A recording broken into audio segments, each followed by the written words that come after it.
Hello and welcome back to my another tutorial. In this tutorial I'm going to share with you how to change screen timeout in your OnePlus Nord N20 SE.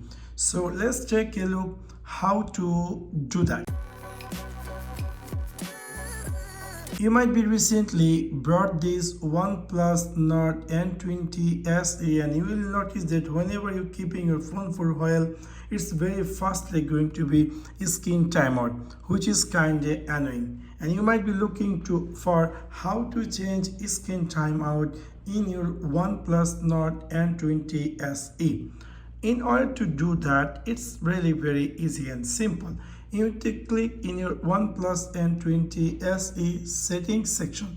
After click over there, scroll down and then you will find here something say display and brightness. After click over display and brightness, scroll down and then you will find here something say auto screen off.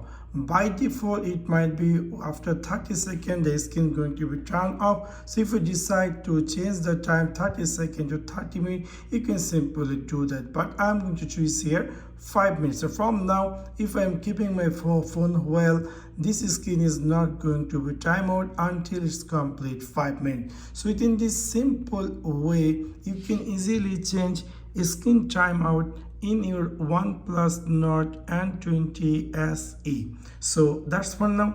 Thanks for watching my video. See you next one. Peace.